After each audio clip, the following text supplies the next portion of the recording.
আমন্ত্রণ জানাচ্ছি এটি নিউজের রোজ রাতে নিয়মিত আয়োজন নিউজ গ্যালারিতে। আপনারা দেখছেন দি একমি ল্যাবরেটরিজ লিমিটেডের সৌজন্যে আমরা আলাপ করছি এই অনুষ্ঠানে মূলত করোনা ভাইরাস পরিস্থিতি নিয়ে দেশে এবং দেশের বাইরে যারা লড়ছেন সামনে থেকে করোনা ভাইরাসের এই সামগ্রিক বিশ্বব্যাপী বৈশ্বিক মহামারীর বিরুদ্ধে এবং পরিকল্পনা করছেন যে কিভাবে পরিস্থিতি থেকে ঘুরে দাঁড়ানো যায়। কথা বলছি চিকিৎসক, স্বাস্থ্যকর্মী এবং বিভিন্ন পেশাজীবী মানুষের সঙ্গে। আমরা আজকের আলোচনা যথারীতি শুরু করতে চাই একজন চিকিৎসককে দিয়ে। তিনি সরকারি কর্মচারী হাসপাতালে নাক কান ও গলা বিশেষজ্ঞ ডাক্তার মোহাম্মদ আব্দুল কুদ্দুস সোহাগ। আমরা তার সঙ্গে আলাপ করি। ডাক্তার সোহাগ, অনেক ধন্যবাদ আমাদের সঙ্গে এই আলোচনায় যুক্ত হবার জন্য। করোনা ভাইরাস নিয়ে আপনার সঙ্গে আলাপ করতে এলাম। আমরা মোটামুটি প্রতিদিনই চিকিৎসকদের বিভিন্ন পর্যায়ের স্তরের চিকিৎসকদের সঙ্গে কথা বলছি, বুঝবার চেষ্টা করছি কে কিভাবে এই পরিস্থিতিকে দেখছেন। গত ৩-৪ মাসে নাক কান গলা সংক্রান্ত নানা অসুবিধা, সমস্যা, রোগ নিয়ে যে রোগীরা আপনার কাছে এলো তাদের আপনি কীরকম দেখলেন? অন্যান্য সময় তাদের মধ্যে যে সমস্যা বা উপসর্গ দেখা যায়, এই করোনার সংকটকালীন মুহূর্তে যারা আপনাদের কাছে এসছে তারা তো নিশ্চয়ই কিছুটা সংকটাপন্ন বা অত্যন্ত জরুরি সমস্যা নিয়ে তারা এসেছে। তো তাদের মধ্যে আলাদা কি বৈশিষ্ট্য পেলেন? ধন্যবাদ আপনাকে। ধন্যবাদ এটি নিউজ এবং একমি ল্যাবরেটরিজকে আজকে আমাকে কানেক্ট করার জন্য। শুভেচ্ছা জানাচ্ছি যারা আমাকে শুনছেন, এবং পাশাপাশি রুহের আত্মার মাগফিরাত কামনা করব আমার শ্রদ্ধেয় শিক্ষক ডাক্তার অধ্যাপক প্রফেসর এম এ ওহাব সহ ৭৩ জন নিহত শিক্ষক ডাক্তার যারা রয়েছেন করোনা ভাইরাসে আক্রান্ত হয়ে মারা গিয়েছেন, এবং রুহের আত্মার মাগফিরাত কামনা করছি পুলিশ সদস্য, সাংবাদিক কর্মী, আমাদের প্রশাসনের সহ আমাদের সহকর্মীদের যারা এই করোনা ভাইরাসে লড়তে গিয়ে বা করোনা ভাইরাসের কালীন সময়ে মারা গিয়েছেন, এবং যারা হাসপাতালে ভর্তি রয়েছেন তাদের আশু রোগ মুক্তি কামনা করছি। আপনার কোশ্চেনের অ্যান্সার দিতে গিয়ে আমাকে বলতে হয় আসলে আউটডোরে পেশেন্ট আমাদের বা ইনডোরে পেশেন্ট তো আগের মতোই রয়েছে। আগের প্রবলেম গুলা নিয়েই আমাদের কাছে আসছে পেশেন্ট গুলো বা এসেছে। তো ওনাদের নতুন করে যেটা ওনাদের মধ্যে একটা ভয় তৈরি হয়েছে, যেহেতু গলা ব্যথা এবং গলার এবং নাকের প্রবলেম গুলা যেহেতু করোনা ভাইরাসের কালীন করোনা ভাইরাসের উপসর্গের মধ্যে অন্যতম উপসর্গ, তাই ওনাদের ভয় তো আছেই, সাথে অন্যান্য আগের যে ডিজিজ গুলো সেগুলো নিয়ে ওনারা আসছেন। এবং ওনারা আমরা দেখছি আমাদের যেটা মনে হয়েছে টোটাল উপসর্গের সাথে আগের যে উপসর্গগুলো নিয়ে ওনারা আসতেন তার সাথে ওনাদের নতুন উপসর্গ যেগুলো যোগ হয়েছে, নাকে গ্রাণ না পাওয়া, যেটা আগে যে পেশেন্ট গুলা নিয়ে আমাদের কাছে আসতো নাকের গ্রাণ না পাওয়া, তাদের সংখ্যাটা এখন আরেকটু বেড়েছে। জিহ্বার টেস্ট না পাওয়া, তাদের সংখ্যাটাও আগের চেয়ে একটু বেড়েছে। তার পাশাপাশি একটা প্যানিক, যে গলা ব্যথা, আমার মনে হয় গলা ব্যথা করছে, যেহেতু এটা একটা অন্যতম উপসর্গ এবং প্রমিনেন্ট উপসর্গ, এই কারণে অনেকে আছে যে গলা ব্যথা একটু করলেও তারা এটাকে আগে হয়তো খুব একটা গুরুত্ব দেয়নি, বাট এখন তারা এটাকে গুরুত্বের সহকারে দেখছে এবং গুরুত্ব দিচ্ছে। সো অনেকগুলা বিষয় নিয়ে এই বিষয়গুলো নিয়ে আমাদের কাছে আসছে। আর এটার পাশাপাশি আগে যে ডিজিজ গুলো ছিল সেগুলো নিয়ে তো এসেছেই। তো আমরা ওভাবে ওনাদেরকে ট্রিট করার চেষ্টা করেছি এবং ট্রিট করে যাচ্ছি। ধন্যবাদ। জি, ডাক্তার আব্দুল কুদ্দুস সোহাগ, অনেক ধন্যবাদ আমাদের সঙ্গে এই আলোচনায় যুক্ত হবার জন্য। আমরা কথা বলছিলাম সরকারি কর্মচারী হাসপাতালে নাক কান ও গলা বিশেষজ্ঞ ডাক্তার মোহাম্মদ আব্দুল কুদ্দুস সোহাগের সঙ্গে। তিনি বলছিলেন তার অভিজ্ঞতার কথা। আমরা আরো দুজন অতিথির সঙ্গে যুক্ত হব, ছোট্ট একটা বিরতি নিয়ে ফিরে এসে সঙ্গে থাকবেন।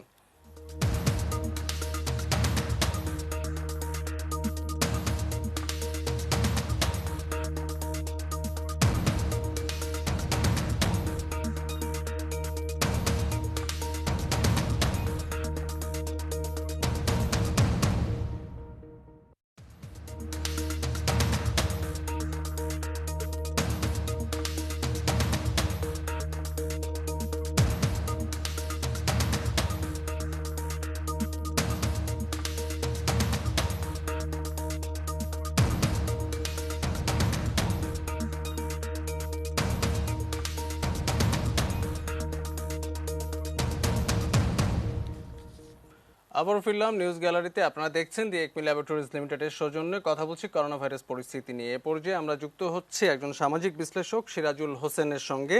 সিরাজুল হোসেন, অনেক ধন্যবাদ আমাদের সঙ্গে যুক্ত হবার জন্য। করোনা ভাইরাস নিয়ে তো আমরা রোজই আলাপ করছি, গণমাধ্যম, সামাজিক যোগাযোগের মাধ্যমের একটি বড় অংশ জুড়ে রয়েছে করোনা ভাইরাস। আমাদেরকে হয়তো এই অন্যরকম পরিস্থিতি, নিউ নর্মাল যেটাই বলি, আমাদেরকে হয়তো আরও অনেক লম্বা সময় হয়তো এর সঙ্গে থাকতে হবে, ফলে আমাদের একটা বড় মনোযোগ কেড়ে নিচ্ছে করোনা ভাইরাস পরিস্থিতি। আপনার সঙ্গে এর মধ্যেও কয়েকবার কথা বলেছি, আজকে একটু কথা বলতে চাই যে গত কয়েক মাসের অভিজ্ঞতায় আমরা আজকে যে অবস্থানে এসে দাঁড়িয়ে আছি তাতে আমরা দেখছি যে আমরা গত বেশ কয়েক সপ্তাহ ধরে বাংলাদেশের পরিস্থিতি, সেখানে আক্রান্তের সংখ্যা একটু একটু করে যেমন বাড়ছে, পরীক্ষাও বাড়ছে, আবার মৃত্যুর হারও মোটামুটি একটা নির্দিষ্ট সংখ্যার মধ্যেই ঘোরাফেরা করছে। আমরা এরকমও দেখছি যে নতুন নতুন এলাকায় যেখানে সংক্রমণ বেড়ে যাচ্ছে সেখানে এক ধরনের লকডাউনের পরিস্থিতি তৈরি হচ্ছে। আগামীকাল ঢাকার ওয়ারি এলাকায় রেড জোন, সেখানে লকডাউন করা হচ্ছে রাত 12টা থেকে, এরকম আরও কিছু এলাকাতেও হয়তো করা হবে। তো এই যে পরিস্থিতি, আমাদের গত কয়েক মাসের অভিজ্ঞতা থেকে আমাদের নিজেদের সক্ষমতা একটু বেড়েছে, অভিজ্ঞতাও কিছুটা বেড়েছে, আমরা আগের চেয়ে অনেক ভালো জানি। এবং আমরা এরকমও দেখছি যে কন্ট্যাক্ট ট্রেসিংয়ের একটা উদ্যোগ নেওয়া হচ্ছে, যে কিভাবে যেটি হয়তো আরও আগে করা হয়তো উচিত ছিল, বা এখন আসলে কতখানি এটি করা সম্ভব হবে, এরকম অনেক উদ্যোগও আমরা আসলে দেখছি, অনেক স্ট্র্যাটেজি তৈরি করারও ব্যাপার স্যাপারও তৈরি হচ্ছে। তো সামগ্রিকভাবে আমরা কোথায় দাঁড়িয়ে আছি, আমাদের পরবর্তী গন্তব্য কোথায়, আপনার বিশ্লেষণ একটু শুনতে চাই। জি, ধন্যবাদ আমাকে আমন্ত্রণ করার জন্য। প্রথমেই বলি যে স্ট্র্যাটেজি বা পরিকল্পনা কিন্তু দেখতে পাচ্ছি না। যেটা হচ্ছে যে কন্ট্রাক্ট পরিকল্পনা, সিরাজুল হোসেন, কিন্তু আপনার কন্ট্রাক্ট মাইক্রোফোনে ট্রেসিংটা সম্ভবত কোনো একটা সমস্যা, আমরা মাঝে মধ্যে আপনার কথা একটু হারিয়ে যাচ্ছে, একটু যদি চেক করে নেন তাহলে আপনার কথাগুলো আমরা একটু ভালোভাবে শুনতে পাবো। জি, আমি একটু ইকো মনে হচ্ছে। জি, এখন ঠিক আছে, আমরা শুনতে পাচ্ছি। জি, বলুন। হ্যাঁ, সেটা হচ্ছে যে কন্ট্রাক্ট ট্রেসিং শব্দটা যখন আমরা ব্যবহার করছি, এটা ইংরেজি শব্দ, টেকনিক্যাল শব্দ বলে আমাদের কাছে মনে হচ্ছে যেন কন্ট্রাক্ট ট্রেসিং মানে হচ্ছে একটা প্রযুক্তিগত টেকনিক্যাল কোনো কিছু। কিন্তু বিষয়টা কিন্তু খুবই সহজ একটা জিনিস। হচ্ছে যে একজন মানুষ যদি কেউ আহ, সংক্রমিত হয়, আর ইতিহাসটা জানা, যে তার রোগটা কোথা থেকে আসে সেটাকে যদি আমরা ট্রেস করতে পারি, তাহলে কিন্তু আমরা পেছন দিকে ফিরে গিয়ে ওই যে ব্যক্তির মাধ্যমে এটা এসছে তার পরিবার, তার আরো কার সাথে মিশে, সেই বিষয়টা কিন্তু আমরা একটা ম্যাপিং এর মধ্যে করতে পারি, যাতে আমরা একটা আহ, তাকে আরো সাবধানতার মধ্যে বা তার সাথে তাদের সাবধানতার মধ্যে নিয়ে আসি। কন্ট্রাক্ট মানে এই না কিন্তু আমরা আমাদেরকে একটা সিরাজুল হোসেন, হাইলি আপনার কথা টেকনিক্যাল কোনো একটু কিছু কেটে একটা। কেটে যাচ্ছে, আপনি কি আপনার মাইক্রোফোন ডিভাইসটি একটু পরীক্ষা করবেন, যদি খুলে আবার সংযোজন করা হয়, বা একটু পরীক্ষা করে দেখবেন যে ঠিকঠাক আছে কিনা, কারণ আপনার কথা একটু আটকে আটকে যাচ্ছে। ছবি ঠিক আছে, কথা একটু জি, আটকে আমি আটকে দেখছি। যাচ্ছে। আমরা লাইভে আছি, দর্শকরা একটু আমাদের সঙ্গে রিকো আছেন। আসছে আমরা। জি, ঠিক থাকলে আপনি আপনার কথা চালিয়ে যান, আমরা শুনছি। জি, জি, তো এখন বিষয়টা হচ্ছে যে কন্ট্রাক্ট ট্রেসিংটাকে আমরা যেন হাইলি টেকনিক্যালি না দেখে, যেখানে সম্ভব আমরা যেন সেটাকে ম্যানুয়ালি যেন ইমপ্লাই শুরু করি। কিন্তু ঢাকা ছাড়া অনেক জায়গাতে এখনো সেই সমস্ত জায়গাতে যদি আমরা কন্ট্রাক্ট ট্রেসিং করতে পারি, তাহলে কিন্তু শুরুতেই আমরা একটা এই সংক্রমণ রোধ করতে পারবো। এই বিষয় নিয়ে কোনো পরিকল্পনা নেই বলে মনে হচ্ছে। এবং শুধু এটা না, কোনো সামগ্রিক পরিকল্পনাও কিন্তু আমরা দেখতে পাচ্ছি না। WHO যদি ডাইরেক্টিভ আমরা দেখি, সেখানে কিন্তু মাল্টি সেক্টরাল, মাল্টি স্টেকহোল্ডার নিয়ে কিন্তু কমিটি গঠন করার কথা বলা হয়েছে। কারণ একটা প্যান্ডেমিক ক্লিনিক্যাল প্রবলেম না, একটা মেডিকেল প্রবলেম না, এটা কিন্তু একটা কমপ্লেক্স সোশ্যাল ইস্যু। সুতরাং এটাকে যদি আমরা আটকাতে চাই, এটাকে যদি আমরা মানে নিয়ন্ত্রণের মধ্যে রাখতে চাই, তাহলে কিন্তু আমাদেরকে সেই মাল্টি সেক্টরাল, আপনার তারপরে multi stakeholder, multi parties নিয়ে কিন্তু বিভিন্ন ধরনের কমিটি তৈরি করতে হবে, এবং তার মাধ্যমে চারিদিক থেকে এটাকে কিন্তু নিয়ন্ত্রণের মধ্যে আনতে হবে। সেই পরিকল্পনাটা কিন্তু একদমই নাই। এবং সেই পরিকল্পনাটা একদিকে যেরকম সংক্রমণ রোধের জন্য করতে হবে, 2 নম্বর হচ্ছে যে ক্লিনিক্যাল ইন্টারভেনশনটার জন্য সেরকম একটা পরিকল্পনা করতে হবে, 3 নম্বর হচ্ছে আমি রিওপেনিং কিভাবে করব, অর্থাৎ আমি আবার আমার কাজকর্ম যে শুরু করব, কোথায় কিভাবে করব, সেটারও কিন্তু একটা পরিকল্পনা থাকতে হবে। তো এই যে সামগ্রিক স্ট্র্যাটেজিটা কিন্তু আমরা দেখতে পাচ্ছি না এখন। দেখতে পাচ্ছি না এই অর্থে আমরা বলছি যে এই স্ট্র্যাটেজির একটা অংশ কিন্তু সাধারণ মানুষও, আমরা যেরকম অ্যাওয়্যার সিটিজেন, আমরা কিন্তু এই পরিকল্পনার অংশ যদি না হতে পারি তাহলে কিন্তু এই সামগ্রিক অবস্থাটা কাজ করবে না। আমরা যেন একটুখানি মানে গদ বাঁধা পথে অনেকটা ভেসে যাওয়ার মতো চলছি, যা সময় যা কি হোক না হোক দেখা যাবে। এটা কিন্তু একটা সিরিয়াস সিচুয়েশন, এটা কিন্তু একটা আননোন সিচুয়েশন। আমরা এখনো জানি না যে এখন থেকে 6 মাস পরে কি হবে। এখন যে অবস্থা, আমরা কিন্তু 5 মাস আগে 4 মাস আগে কিন্তু কল্পনা করতে পারিনি যে আমাদের একটা সিভিয়ার অবস্থা হবে। এখন থেকে 6 মাস পরে কি হবে আমরা কিন্তু এদের সম্পর্কে কিন্তু আমাদের কোনো ধারণা নাই। যেহেতু ধারণা নাই, আমাদেরকে কিন্তু ওয়ার্স্ট কেস সিনারিও কি হতে পারে, বেস্ট কেস সিনারিও কি হতে পারে, এই দুটোকে মিলিয়ে কিন্তু আমাদের একটা স্ট্র্যাটেজি এখন অবশ্যই তৈরি করতে হবে। এবং সেই স্ট্র্যাটেজি অনুযায়ী কিন্তু নন ক্লিনিক্যাল, আপনার নন থেরাপিউটিক যে ইন্টারভেনশন সেটাকে আমরা কি করব, এবং ক্লিনিক্যাল ইন্টারভেনশনটা কি করব, সেই দুটোকেই কিন্তু আমাদের পরিকল্পনা মতো করতে হবে। পরিকল্পনা না হলে কিন্তু সবাই আমরা একভাবে এক লয়ে কাজ করতে পারবো না। এখন কিন্তু দেখেন, সাধারণ মানুষ, কমিউনিটি, পলিটিক্যাল, আমাদের দেশের যে পলিটিক্যাল অংশ, আমাদের যে জনগণ, সবাই কিন্তু আসলে বুঝছে না, কেউই বুঝছে না যে কোথায় কি হচ্ছে। সবাই বসে আছে, একমাত্র প্লেয়ার হচ্ছে গভর্নমেন্ট। একমাত্র প্লেয়ার গভর্নমেন্ট হলে কখনোই কিন্তু এই ধরনের একটা প্যান্ডেমিককে কখনোই তারা নিয়ন্ত্রণের মধ্যে আনতে পারবে না। এবং এই বিষয়টাতে নেতৃত্ব দিতে হবে সরকারকেই, কিন্তু সবাইকে সংযুক্ত করতে হবে, সমস্ত স্টেক হোল্ডার এবং পার্টিসকে নিয়ে কিন্তু এই স্ট্র্যাটেজিটা এখনো তৈরি করতে হবে। এখনো সময় আছে, কারণ ঢাকা এবং কয়েকটা বড় শহর ছাড়া কিন্তু এটা এখনো তেমন একটা ছড়ায়নি। এখনই আমাদের সমাজে দেশের ভিতরে আমাদের 3-4 মাসের একটা অভিজ্ঞতা হয়েছে, আন্তর্জাতিক বিভিন্ন দেশের অভিজ্ঞতা আছে, এবং আমরা কিন্তু ডাব্লিউএইচও থেকেও কিছু নির্দেশনা পাচ্ছি। এই তিনটাকে মিলিয়ে এখনই কিন্তু স্ট্র্যাটেজিটা তৈরি করার সময়, এবং আমার মনে হয় সমস্ত স্টেক হোল্ডারদেরকে নিয়ে আমাদের এখনই কিন্তু সেটা করতে হবে, নাহলে কিন্তু আমাদের নিয়ন্ত্রণের বাইরে সবকিছু চলে আপনি যাবে। যেটা বলছিলেন সেটা জনস্বাস্থ্য বিশেষজ্ঞরাও আসলে শুরু থেকে বলে আসছেন যে সাধারণ মানুষকে যে কোনো উপায়ে সম্পৃক্ত করতেই হবে এবং সবাইকেই সম্পৃক্ত করে আসলে এই বৈশ্বিক মহামারীর বিরুদ্ধে প্রতিরোধ গড়ার কথা আসলে বলা হচ্ছে। তো আমরা তো দেখছি যে 3 মাসেরও বেশি সময় ধরে প্রত্যেকটি গণমাধ্যমে প্রধান সংবাদ শিরোনাম বা বেশিরভাগ সংবাদ করোনা কেন্দ্রিক। আমরা সামাজিক যোগাযোগের মাধ্যমে যত রকম পোস্ট বা আলোচনা দেখছি, বিভিন্ন পর্যায়ের মানুষ যে পোস্টগুলো দিচ্ছেন বা বিভিন্ন ওয়েবিনার দেখতে পাচ্ছি, আলোচনা দেখতে পাচ্ছি, সবগুলোই কিন্তু করোনা ঘিরেই কোনো না কোনো আলোচনা আসলে চলছে। তো সবার মনোযোগ করোনা কেন্দ্র করে, তাহলে সবাইকে সম্পৃক্ত করার এই কাজটি তো আসলে তুলনামূলক সহজ হবার কথা ছিল, তো সেটি আমরা এখনো তেমনটি দেখছি না। এখানে গ্যাপটা কোথায়, কেন ব্যর্থ হচ্ছি আমরা এই প্রপার কমিউনিকেশনটি প্রতিষ্ঠা করার ক্ষেত্রে? এটার সবচেয়ে বড় কারণ হচ্ছে যে পত্রপত্রিকা বা মিডিয়া জগৎ কিন্তু একটা লেয়ারে বাস করে, সেখানে কিন্তু প্রতিদিন নতুন ধরনের নিউজ আসছে। কোনো নিউজ হয়তো সঠিক, কোনোটা সঠিক নয়, কোনোটার ভিত্তি আছে, কোনোটার ভিত্তি নাই, ফলে এটা কিন্তু সাধারণ মানুষের মধ্যে একটা কনফিউশন তৈরি করছে। যেমন আমি উদাহরণ হিসেবে বলি যে ভ্যাকসিনের ব্যাপারটা, আমরা যারা একটুখানি বুঝি, আমরা কিন্তু বুঝছি যে এটার ভ্যাকসিন অত সহজ নয়। এটার ভ্যাকসিন কিন্তু যদিও আসে, সেটা ইফেক্টিভ হবে কিনা সেটার সম্ভাবনা খুবই কম। আমরা যারা এটা বিষয় নিয়ে চর্চা করি তারা ভাবছি, কিন্তু পত্রিকায় যে একটা নিউজ আসছে অমুক প্রতিষ্ঠান একটা ভ্যাকসিন তৈরি করলো, অমুক একটা ক্লিনিক্যাল টেস্টে যাচ্ছে, তারা কিন্তু একটা আশাবাদী হয়ে উঠছে। সুতরাং মিডিয়ার যে লেয়ারটা সেটা কিন্তু কখনোই আপনার এক্সপার্টদের যে যে লেয়ারটা সেটার মতো নয়। এখানে নেতৃত্বে আনতে হবে কিন্তু এক্সপার্টদের, যারা বিষয়টাকে ভালোভাবে বুঝে, এবং পাবলিক হেলথ বিষয়টাকে যারা ভালোভাবে বুঝে। আমরা কিন্তু গভর্নমেন্টের দিক থেকে পুরো বিষয়টাকে দেখা হচ্ছে যেন এটা একটা ক্লিনিক্যাল প্রবলেম। সরকারি সমস্ত চিন্তা ভাবনা, তাদের কাজকর্ম সব কিন্তু ক্লিনিক্যাল সাইড। অবশ্যই ক্লিনিক্যাল বিষয়টা খুবই জরুরি, অসুস্থ হয়ে গেলে তাদেরকে বাঁচানোর ব্যাপারটা সবচেয়ে গুরুত্বপূর্ণ, সেটা নিয়ে কোনো সন্দেহ নাই। কিন্তু সংক্রমণ রোধ করাটা ক্লিনিক্যাল প্রবলেম না, এটা তো একটা পাবলিক হেলথ প্রবলেম। এবং মানুষকে অ্যাওয়্যার করা সেটা কিন্তু আর এক লেভেলের প্রবলেম, সেটা কিন্তু একটা সোশ্যাল ইস্যু। এই যে social layer, public health layer, clinical layer, সবগুলো লেয়ারই তো কাজ শুরু করতে হবে, কিন্তু সেই সবগুলো লেয়ার আমাদের বাংলাদেশে খুবই দুর্বল।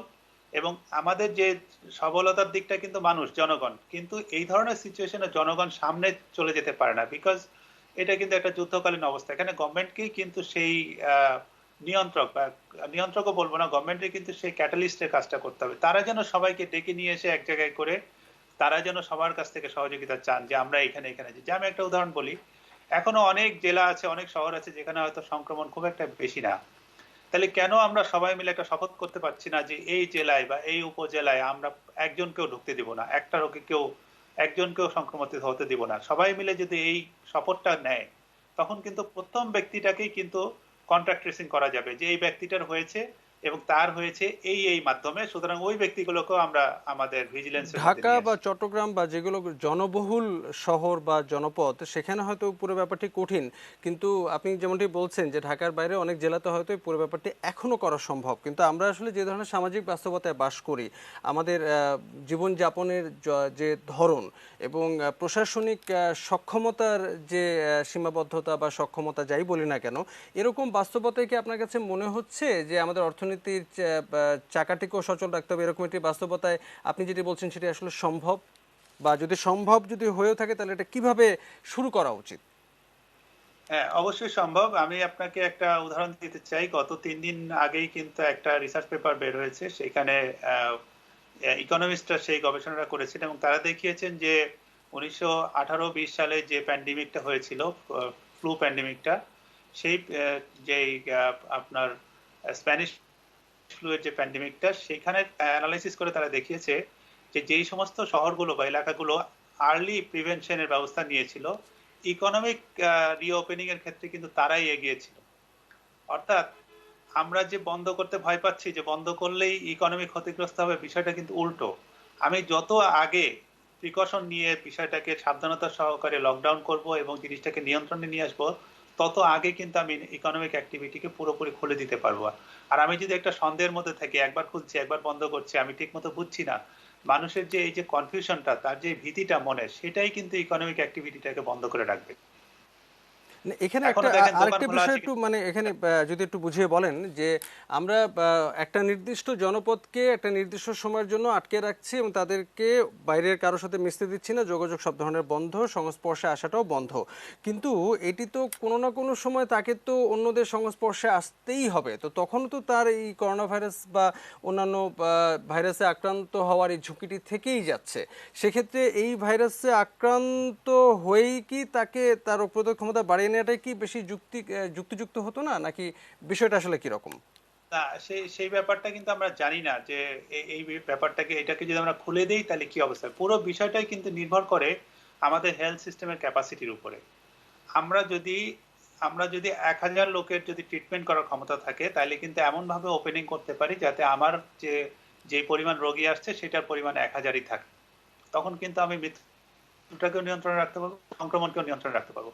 তাহলে পুরো কতটুকু আমি খুলে দিব, কতটুকু খুলে দিব না, এটা কিন্তু আমার টোটাল কিন্তু ক্লিনিক্যাল ক্যাপাসিটির উপরে নির্ভর করছে। আপনি একটা জিনিস খেয়াল করে দেখবেন, উহানে যখন আহ, প্রথম এই সংক্রমণটা শুরু হয়, তারা কিন্তু 42,000 হেলথ মানে স্বাস্থ্যকর্মীকে কিন্তু চীনের বিভিন্ন জায়গা থেকে নিয়ে এসে উহানে কিন্তু সেই সার্ভিসটা দিয়েছে। তা আমরা যদি পর্যায়ক্রমে এরকম করি যে ঢাকা, এখন আমাদের ঢাকা ক্রাইসিস ঠিক আছে, এরপরে আমরা আস্তে আস্তে চট্টগ্রামকে খুলবো, ঢাকার থেকে হেলথ স্বাস্থ্যকর্মীদের নিয়ে, যন্ত্রপাতি নিয়ে আমরা চট্টগ্রামে সাপোর্ট দিব। চট্টগ্রামে যখন আমরা মোটামুটি একটা স্টেবল অবস্থায় আসবো, তখন আমরা আর একটা জায়গাকে সাপোর্ট দিব। পুরো বিষয়টাকে কিন্তু আপনার একটা কন্ট্রোলের মধ্যে আনতে হবে। পুরো বাংলাদেশকে যদি আনকন্ট্রোলড হয়ে যায়, তখন কিন্তু এত বেশি মৃত্যু হতে পারে যে যেটা আমরা কল্পনা করতে পারবো না। সেটা এমন ভীতি তৈরি করবে, এমন একটা ক্রাইসিস তৈরি করবে, তাতে কিন্তু পুরো ইকোনমি থেকে সমস্ত কিছু কলাপস করবে। সুতরাং সেক্ষেত্রে এই পুরো মুহূর্তে বিষয়টা জুলাইয়ের 3 তারিখে নিয়ন্ত্রণ। দাঁড়িয়ে আমাদের যদি খুব দ্রুত পুরো ব্যাপারটিকে সারা দেশকে একটা নিয়ন্ত্রণের মধ্যে নিয়ে আসতে হয়, তাহলে আজকের যে অবস্থানে বাংলাদেশ দাঁড়িয়ে সেখানে আমাদের প্রায়োরিটি কি হওয়া উচিত? প্রায়োরিটি হবে একটা পরিকল্পনা করা যে আমি কিভাবে আস্তে আস্তে ওপেন করব, আমি কিভাবে ট্রিটমেন্ট করব, আমি কিভাবে প্রিভেনশন করব, আমি কিভাবে ওয়ান বাই ওয়ান আমি এক একটা এলাকাকে আমি নিয়ন্ত্রণের মধ্যে আনবো। কারণ পুরো ব্যাপারটাই কিন্তু স্বাস্থ্য, মানে মানুষকে ক্লিনিক্যাল সার্ভিস, মানে তাকে মানে সংক্রমণ থেকে শুরু করে তার সুস্থ হওয়া পর্যন্ত সার্ভিসটা আমি কত লোককে দিতে পারছি। আমি যদি পুরো বাংলাদেশেই যে এই যে একজন থেকে যে এটা প্রায় 2 থেকে 3 জনের মধ্যে ছড়াচ্ছে এবং তার মধ্যে থেকে যে 10%-এর ক্লিনিক্যাল সাপোর্ট দরকার হচ্ছে, পুরো বাংলাদেশের 10%কে যদি আমি চিকিৎসা দিতে পারতাম, তাহলে আজকেই সব খুলে দেওয়া যেত। আমরা যেহেতু সেটা পাচ্ছি না, সেহেতু যতটুকু আমি ক্লিনিক্যাল সাপোর্ট দিতে পারবো আমি সেই হিসাব করে করে খুলবো। এটাই হচ্ছে সবচেয়ে বেস্ট স্ট্র্যাটেজি। এবং সেটার জন্যই কিন্তু আমাদের একটা সার্বিক পরিকল্পনা দরকার, একটা ইন্টিগ্রেটেড সবার অংশগ্রহণে একটা সার্বিক পরিকল্পনা করে সেটা এক্সিকিউশনের ক্যাপাসিটি তৈরি দরকার। নিশ্চয়ই, আসলে করোনা নিয়ে আমাদের তো আরো ধারাবাহিকভাবে আলোচনা করে যেতে হবে, একটি গ্রহণযোগ্য এবং কার্যকর একটা সমাধান খুঁজে পাওয়া পর্যন্ত আজকে আলোচনা আপনার সঙ্গে এখানেই শেষ করছি। অনেক ধন্যবাদ আমাদের সঙ্গে আলোচনায় যুক্ত হওয়ার জন্য। আমরা নিউজ গ্যালারিতে আছি, আপনারা দেখছেন দি একমি ল্যাবরেটরিজ লিমিটেডের সৌজন্যে আমরা কথা বলছি মূলত করোনা ভাইরাস পরিস্থিতি নিয়ে। আমরা চিকিৎসকদের সঙ্গে কথা বলছি বিভিন্ন পেশাজীবী মানুষের সঙ্গে যারা বিশ্বজুড়ে এবং দেশেও করোনা ভাইরাসের কারণে উদ্ভূত পরিস্থিতিতে নানা অন্যরকম একটি বাস্তবতার মুখোমুখি হয়েছেন এবং একই সঙ্গে এই পরিস্থিতি থেকে কিভাবে ঘুরে দাঁড়ানো যায় সে বিষয়ে ভাবছেন, পরিকল্পনা করছেন, নানা উদ্যোগ নিচ্ছেন। আমরা কথা বলতে চাই একজন লেখক এবং নাট্য নির্মাতা আশফাক নিপুণ, তিনি আমাদের সঙ্গে আছেন, আমরা তার সঙ্গে কথা বলতে চাই। আশফাক নিপুণ, অনেক ধন্যবাদ আমাদের সঙ্গে আলোচনায় যুক্ত হবার জন্য। নরোজ ভাই, আপনাকে অনেক ধন্যবাদ। অনেকদিন পরে দেখলাম আপনাকে। এটিএন নিউজের সকল দর্শকদেরকেও শুভেচ্ছা। হ্যাঁ, আপনাকেও শুভেচ্ছা এবং শুভকামনাও বটে। এই করোনার এই সংকটময় মুহূর্তে আমরা সবাই ভালো থাকি, ভালো আছি, আমরা এই প্রত্যাশাটি রাখতে চাই। একটু কথা বলতে এলাম আপনার সঙ্গে, আপনার অভিজ্ঞতা বা আপনার পর্যবেক্ষণগুলো শুনতে। আমরা গত কয়েক মাস ধরে তো দেখছি যে করোনা ভাইরাসের কারণে যে ছুটি বা লকডাউন যাই বলি, এর ফলে সব ধরনের কার্যক্রম তো একটা দীর্ঘ সময় বন্ধ ছিল, স্থবির ছিল এবং কিছু কিছু ক্ষেত্রে সীমিত আকারে হয়তো শুরু হয়েছে বা হচ্ছে।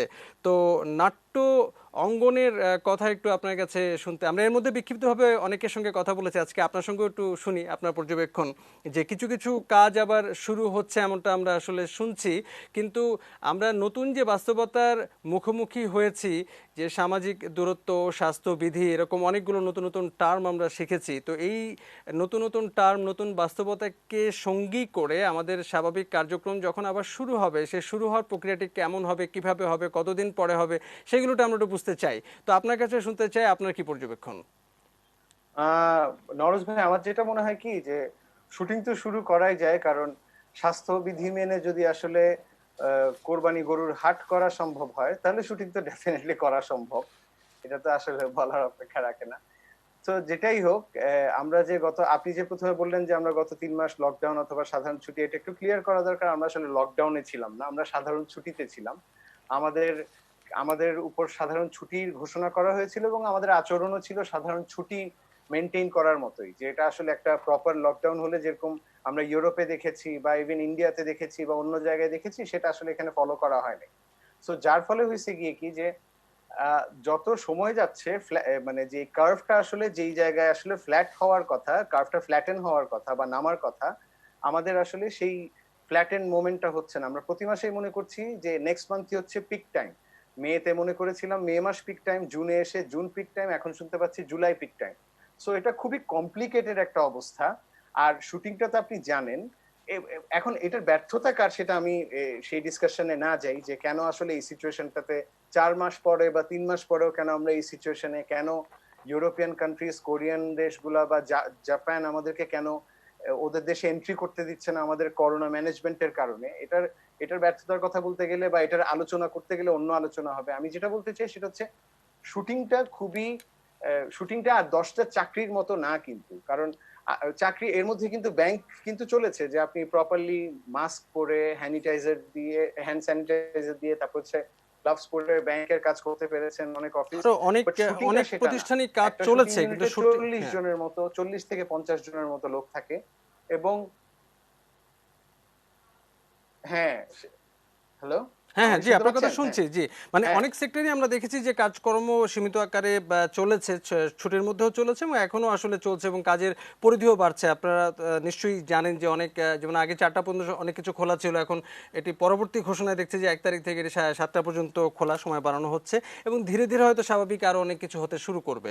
কিন্তু আমরা একটু শুনতে চাই যে নাটক, টেলিভিশন এবং অনলাইন বা ইউটিউবের জন্য প্রচুর প্রোডাকশন হয়ে থাকে আমাদের দেশে এবং এই সেক্টরের সঙ্গে বহু মানুষ যুক্ত। কেউ অভিনয় করেন, কেউ নির্মাণ করেন, কেউ হয়তো অন্যান্য কলাকুশলী বা অন্যান্য প্রোডাকশনের বিভিন্ন পর্যায়ে তারা যুক্ত থাকেন এবং এটি তাদের রুটি রুজি উপার্জনের একটি বড় মাধ্যম। কাজ বন্ধ থাকলে তাদের হয়তো এই জীবিকার এই পুরো বিষয়টি এক ধরনের অনিশ্চয়তায় পড়ে। তো তাদের কি অবস্থা? অবশ্যই তাদের কি অবস্থা সেটা শুনবো। না, অবস্থাটা গত 3-4 মাসে আসলে শুটিং বন্ধ থাকায় অবস্থাটা বেশ সঙ্গীন। সেটা একদম প্রোডিউসার থেকে শুরু করে, ডিরেক্টর থেকে শুরু করে, actor, actress, even technicians, technical crews যারা আছে তাদের অবস্থাও খুবই সঙ্গীন। কারণ প্রথম 1 মাস 2 মাস হয়তো এভাবে বসে চালানো যায়, সবার অতটা সঞ্চয় নেই চালানোর। সো আমাদেরকে দিন শেষে আসলে কোনো না কোনো সময় শুটিং এ আসতেই হবে। আমি হয়তো এখনই শুটিং এ যাওয়ার পক্ষপাতী না আমি ব্যক্তিগতভাবে, কিন্তু আমার চিন্তা করে তো আসলে হবে না, বিকজ ইন্ডাস্ট্রিতে কাজ রোল করতে হবে, এবং সেই রোল করতে গেলে অনেকগুলা প্রতিবন্ধকতা আছে নরোজ ভাই। যেরকম আমি ছোট করে বলি, সেটা হচ্ছে একটা, যেটা আমি বলছিলাম যে 40 থেকে 50 জনের ইউনিট থাকে। আপনি সারাক্ষণ মেক শিওর করতে হবে যে সবাই যেন মাস্ক পরে, হ্যান্ড স্যানিটাইজার ইউজ করে, গ্লাভস পরে, 3 ফিট দূরত্বে থাকে, এবং কেউ যেন কারো কাছে না আসে। এই জিনিসটা maintenance is very very tough, কারণ একটা শুটিং আমাদের দেশে, বিশেষ করে যেই সিস্টেমে এত বছর ধরে শুটিংটা হয়ে আসছে, আমরা একদম ধরতক্তা মার প্যারেকের মতোই আমরা শুটিংটা করি, যে যাব শুট করব, সেটার জন্য এখন এটা দরকার, এটা করে ফেলবো। কিন্তু করোনার কারণে যে নিউ নর্মাল বা নতুন বাস্তবতা, সেটা আমাদেরকে অনেক ক্ষেত্রে ডিফিকাল্ট করে দেবে। যেমন আমি গল্প বলার ক্ষেত্রে বলি, আগে আমরা যে কোনো গল্প বলে ফেলতে পারতাম কাজের জন্য। এখন যখন আমি একটা গল্প করব বস্তির কোনো ছেলের, আমি কিন্তু বস্তিতে যেতে পারবো না, বিকজ এখন আসলে আমাকে সেই বাস্তবতাটা নাই যে আমি একটা বস্তিতে গিয়ে 40-50 জনকে নিয়ে হাইজিন মেনটেন করে শুট করতে পারবো। সো স্টোরি টেলিং এর জায়গা থেকে এটা খুব ডিফিকাল্ট হয়ে যাবে। ইনডোর বেসড কাজ অনেক বেশি হবে, কারণ আউটডোরে এখনো ওইভাবে আসলে, আগে যেটা হতো কি, আমি পুরান ঢাকায় চলে গেলাম, চলে গিয়ে একটা লোকেশন, একটা বাসা পছন্দ হলো, আমি বাড়িওয়ালার সাথে আমার লাইন প্রডিউসার কথা বলে আমি ওখানে শুট করে ফেললাম। এখন আসলে সেটা সম্ভব না, কারণ কেউ আমাকে তার বাড়িতে রিয়েল লোকেশনে আসলে এই অ্যাক্সেসটা দিবে না। সো আমাকে যেটা করতে হবে, শুটিং হাউসে ইনডোরের ভিতরে গল্পটা বলতে হবে, এবং আমাকে ওই ধরনের গল্পের উপরই ডিপেন্ড করতে হবে, যেটা আসলে নির্মাতা হিসেবে আমার জন্য খুব কষ্টকর। কারণ একটা ইনডোরের মধ্যে আপনি কয়টা গল্প বলতে পারবেন, তার মধ্যে আবার আমাদেরকে 3 ফিট দূরত্বের কথা বলা হচ্ছে, 3 ফিট দূরত্বের একটা ডিস্টেন্স মেনটেন করতে হবে। সব ধরনের গল্পতে কিন্তু 3 ফিট দূরত্বের ডিস্টেন্স আপনি মেনটেন করতে পারবেন না। এটা এটা খুবই আরোপিত মনে হবে, এবং দর্শকরা কিন্তু এখন সবকিছু বুঝে, ওরাও বুঝতে পারবে যে জিনিসটা কিভাবে হবে। তো সবকিছু মিলায় ব্যাপারটা অনেক বেশি জটিল। আমি এটা বললাম ক্রিয়েটিভ সাইড থেকে। আর যদি আপনি আমাকে বলেন টেকনিক্যাল সাইড থেকে কি সমস্যা, সেটা হচ্ছে আমাকে মেক শিওর করতে হবে যেন আমার ইউনিটে সবাই যেন পরিষ্কার পরিচ্ছন্ন থাকে। যেমন আমি একটা কথা বলি, ধরেন আমি 3 দিনের একটা শুটিং করলাম, এবং এই 3 দিনের শুটিং এ কেউ একজন এফেক্টেড হলো। এখন করোনার এফেক্টেড হওয়াটা এমন, যেটা রাতারাতি বোঝা যায় না, এটা 14 দিন পরে গিয়ে বোঝা যাবে। সো দেখা গেল আমার কোনো লাইট ক্রু বা মেকআপ ক্রু অথবা আমার আর্টের লোক অথবা ক্যামেরার লোক কেউ যদি এফেক্টেড হয়, সে 14 দিন পরে অন্য শুটিং সেটে গিয়ে এফেক্টেড হচ্ছে। যখন সে ওখানে এফেক্টেড হবে, তখন আসলে তার চিকিৎসার দায়িত্বটা পড়বে সেই সেটের ডিরেক্টরের উপরে, কিন্তু সে হয়তো এফেক্টেড হয়ে গেছে আমার সেট থেকে। এটাকে আমি এখন কিভাবে দেখবো? আমি তার দায়ভারটা কিভাবে নেব, তার চিকিৎসাটা কিভাবে করব? সো এই ধরনের নানান ধরনের জটিলতা এখন শুটিং এর মধ্যে বা এরকম আছে। তার সাথে কস্ট ম্যানেজমেন্ট তো আছে। আপনি জানেন নরোজ ভাই, দিন দিন আমাদের টেলিভিশনের কাজ করার ফিকশন বা নন ফিকশন প্রোগ্রামের বাজেট কমে যাচ্ছে, দিন দিন কমে আসতেছে, এটা কোনোদিন বাড়ে না। এখন এই যে করোনার কারণে যে নতুন বাস্তবতা বা নিউ নর্মাল যেটাকে বলি, সেখানে আমার একটা বড় অংশ খরচ রাখতে হবে এই স্যানিটাইজেশন এবং জ্বর মাপা, এবং আগে একটা মাইক্রোতে যেরকম আমরা 14 জন 15 জন একসাথে চলে আসতে পারতো, এখন সেটা সম্ভব না। সো এগুলো না খুবই খরচ সাপেক্ষ ব্যাপার। এই খরচটা যদি আমাকে এই আমার যে প্রডিউসার বাস্তবতার কথা বলছেন, যেগুলো আসলে একটু প্রোডাকশন বা কারিগরির যে একেবারেই রিয়েলিটি, এইগুলো কিভাবে আসলে সামলানো যাবে, এই পরিকল্পনাগুলো কি এর মধ্যে আপনারা করছেন, ভাবছেন এখানে, কিভাবে? হ্যাঁ হ্যাঁ, এখানে আসলে সম্মিলিতভাবে সবাইকে এগিয়ে আসতে হবে। প্রথম কথা আমি বলি, প্রডিউসারদেরকে এই জিনিসটা মাথায় রাখতে হবে যে একটা প্রোডাকশন যখন উনারা করবেন, বিকজ উনারা অর্থলগ্নি করেন, উনাদেরকে এই বাজেটটা রাখতে হবে, এই বাজেটের খাতটা থাকতে হবে। আমাদের টিভি চ্যানেল বলি বা ইউটিউব চ্যানেল বলি, ওদের এমন একটা সিস্টেম করতে হবে যে ওই শুটিং ইউনিটের যে 40 মেম্বার থাকলে, ওদের যদি সম্মতিপত্র থাকে যে এই শুটিংটা প্রপারলি করোনা মেইনটেনেন্স করে করা হয়েছে, তাহলেই তারা প্রোডাকশনটা অ্যাকসেপ্ট করবেন, নইলে করবেন না। একজন প্রোডাকশন বয় যদি বলেন যে তাকে প্রপার জিনিসপত্র প্রোভাইড করা হয় নাই, তাহলে এই প্রোডাকশনটা ওরা গ্রহণ করবেন না। এটা যদি না হয়, তাহলে যেটা হবে কি, যে আমরা হয়তো বলবো যে হ্যাঁ 2-3 জন হয়তো সতর্ক থাকবো, হয়তো বড় বড় স্টাররা সতর্ক থাকবে, ডিরেক্টররা সতর্ক থাকবে, বড় জোর ডিওপি সতর্ক থাকবেন, কিন্তু যারা প্রোডাকশনের কাজ করে, যারা লাইটম্যান, যারা মেকআপ আর্টিস্ট, ওদের জন্য খুব ডিফিকাল্ট হয়ে যাবে। সো এখানে প্রডিউসার এবং যারা এই ট্রান্সমিশনের দায়িত্ব আছেন, উনাদেরকে প্রথমেই মেক শিওর করতে হবে যে তোমার ইউনিটের আমার সবার সম্মতিপত্রের পরেই আমি এই নাটকটা বা প্রোগ্রামটা বা ফিকশনটা আমি অ্যাকসেপ্ট করব। এটা একটা জিনিস। সেকেন্ড হচ্ছে, প্রোডাকশন ম্যানেজার যে আছে, তার দরকার হলে লোক বাড়িয়ে হলেও এটা মেক শিওর করতে হবে যে এই সেটে যেন কোনো রকমের আনহাইজেনিক বা করোনা এফেক্টেড হওয়ার জন্য যা যা করা দরকার সেটা যেন না হয়। কারণ সেটা হলে আমি হয়তো আজকে এফেক্টেড হব না, কারণ আমি তো 2-3 দিনে শুটিং শেষ করে ফেলবো। এফেক্টেড কেউ হবে অন্য সেটে গিয়ে। সো আমার রেসপন্সিবিলিটি শুধু আমার ইউনিট নিয়ে না, আমার রেসপন্সিবিলিটি সবাইকে নিয়ে। তার সাথে আমি এবং আরেকটা আপনি জিনিস যেভাবে বলতে, বলছেন এটা আসলে সবাইকে ঠিক একইভাবেই ভাবতে হবে, তবেই আসলে এটি হয়তো নিশ্চিত করা যাবে। আমাদের Of সময়, course. হ্যাঁ আমাদের সময় খুব তাড়াতাড়ি ফুরিয়ে আসে। আমরা আরেকটা প্রশ্ন রাখতে চাই আপনার কাছে। আমরা এর হ্যাঁ, আগে sure. দেখেছি ইতিহাসে যে প্রতিটি সংকটেই মহৎ সৃষ্টিকর্ম তৈরির একটা উপলক্ষ তৈরি হয়। প্রতিটি সংকটকালেই আমরা দেখেছি তার উপর ভিত্তি করে মহান সৃষ্টিকর্ম তৈরি হয়, চলচ্চিত্র তৈরি হয় বা আরও অনেক কিছু তৈরি হয়। এটি আমাদের জন্য আমাদের সাম্প্রতিক ইতিহাসের সবচেয়ে বড় সংকট মানুষের জন্য, আমাদের দেখা, আমাদের অভিজ্ঞতায় কোনো মহৎ কিছু কি তৈরি হতে পারে কিনা, যারা এইগুলো নিয়ে ভাবেন, কাজ করেন, চিন্তা করেন, তারা কি কোনো কিছু এগিয়ে এনেছেন কিনা? আমি আপনার এই কথাটার সাথে পুরোপুরি একমত, যদিও কথাটা খুবই সেলফিশ শোনায়, কিন্তু যখনই কোনো মহামারী বা ক্রাইসিস আসে তখন শিল্পী হিসেবে শিল্পীদের জন্য কিন্তু একটা বড় সুযোগ। কারণ এই মহামারী থেকে কিন্তু নতুন নতুন, এই মহামারী বা মহাদুর্যোগ থেকে কিন্তু নতুন নতুন আর্টের তৈরি হয়, নতুন নতুন অ্যাভিনিউ খুলেন। যদি একটা সুখী সমাজই থাকে তাহলে আর গল্প বলার মতো কিছু থাকে না। সো আমি মহৎ হবে কিনা জানি না, বাট আমার নিজের প্ল্যান আছে এরকম বেশ কিছু করার এই করোনাকালীন সময়ের। সেটা ক্রাইসিস হতে পারে, সেটা নেগলিজেন্স হতে পারে, এই ধরনের কিছুকে আসলে সামনে নিয়ে আসার আমি আশা করব। এবং আমি আশাবাদী যে আমার মতো আরো অনেক ডিরেক্টর, রাইটাররাই আছেন যারা এটা নিয়ে কাজ করছেন। কারণ এটাই একমাত্র সুযোগ যে এই সময়টাকে পরবর্তী জেনারেশনের কাছে তুলে ধরা, যে 2020টা আসলে বা 2020-এ বাংলাদেশ কেমন ছিল এবং এখান থেকে কোন ধরনের শিল্প, সাহিত্য, কবিতা, গান, সিনেমা, ফিকশন তৈরি হয়েছিল। এটা আমি বলবো শিল্পীদের জন্য একটা বড় সুযোগ এবং প্রত্যেকটা শিল্পীরই এই এই এই এটা সুযোগটা নেওয়া উচিত।